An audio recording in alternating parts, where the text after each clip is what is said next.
Good evening. It's Monday, May 3, 2021 here in Cebu City. I'm Cherry Ann Lim and this is SunStar Tonight.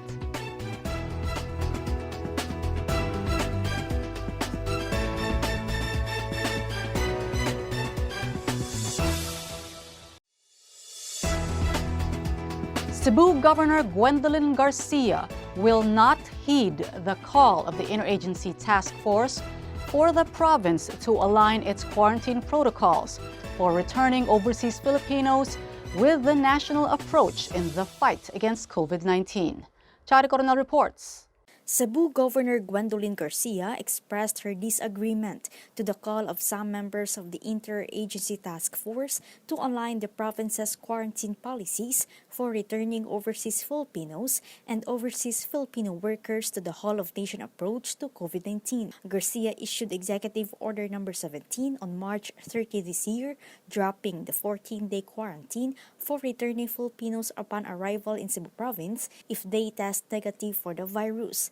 In a press conference in Camotes Island earlier, the governor said that she learned from Department of Health Central Visayas Director Jaime Bernadas that DOH Secretary Francisco Duque III and 3 technical advisors are pushing for the 6 to 8 day quarantine for returning overseas Filipinos and OFWs. Garcia said this quarantine policy will disrupt the schedule and further strain the finances of returning Filipinos. The governor said she invoked Section 105 of the Local Government Code, which states that in cases of pandemics and other widespread public health, the Secretary of Health may assume direct supervision and control over health operations in any local government unit.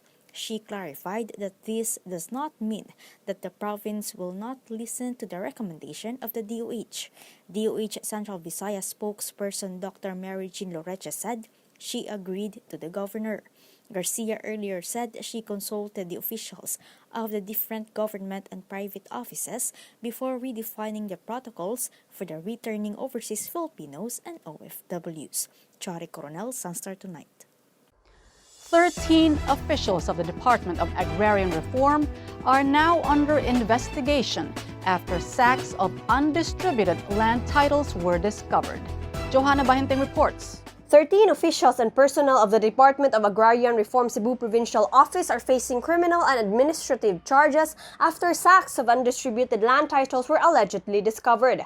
DAR Secretary John Castriciones said the undistributed certificates of land ownership awards in Cebu have registration dates ranging from 1987 up to 2020, which are supposed to be distributed to agrarian reform beneficiaries. These land titles are allegedly found hidden in sacks inside the office of the Land Transfer and Implementation Division of the DAR Provincial Office. Castriciones has yet to publicly disclose the names of the DAR officials and personnel involved, pending the formal filing of charges in the court. The DAR secretary said he immediately ordered the distribution of the land titles that were already cleared. He directed all the DAR regional directors to submit an inventory of undistributed land titles in the respective region for transparency. Johanna Bahinting, SunStar Tonight. After a year, the track oval at the Cebu City Sports Center has reopened to the public. Those undertaking physical activities are required to wear a face mask or face shield. Chari Coronel reports. Cebuanos can use again the track oval of Cebu City Sports Center as it reopens starting today, a year after being closed due to the COVID-19 pandemic. Cebu City Sports Center manager Jondil Buntuyan said the track oval will be opened first since a majority of the center's income comes from the fees for the track oval. Health protocols will be strictly implemented inside the area. The management in its Facebook post said that the public is required to wear face mask or face shield while doing the physical activities. Only 200 individuals will be allowed inside at one time. When the issuance of tickets reaches 200, those who did not make the cut-off will have to wait. Buntuyan said aside from the track oval, they are also planning to reopen other facilities like the Zumba and belly dancing and the swimming pool anytime soon. The track oval is open every Mondays to Saturdays from 5 a.m. to 8 p.m., while on Sundays it will only be opened from 5 a.m. until until 12 noon to give way for the disinfection. Chari Coronel, SunStar Tonight.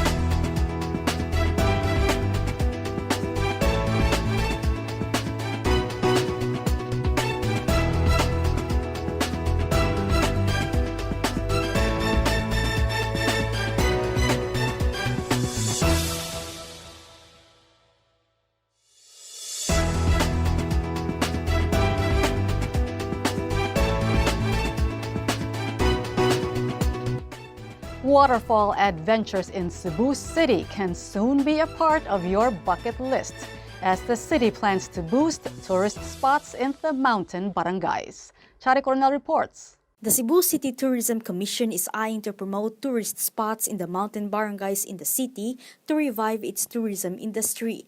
Tourism Commissioner Jocelyn Pescara said they are currently inspecting waterfalls in barangays Budlaan and Tagbao. Pescara said the city targets to introduce canyoneering in Tagbao. The commission, though, is prioritizing safety should a number of visitors go to the area. She said structures have to be in place to ensure the spot is suitable for tourists, like restrooms. The two waterfalls have been open to the public. However, only a few are familiar with these places. Pescara advised those who plan to visit the waterfalls to coordinate with the barangays so they will be guided. The City Disaster Risk Reduction and Management Office has been training tourist guides. The city tourism program in the mountain barangays is called Highland Blooms and Ecotourism. Aside from the waterfalls, the city is also promoting flower gardens like the one in Barangay Sirao. Chari Coronel, SunStar Tonight. To get the latest, visit www.sunstar.com.ph. Follow us on our YouTube channel and official social media accounts on Twitter and Facebook. I'm Cherry Ann Lim. Thanks for watching SunStar Tonight. See you again tomorrow. Good night.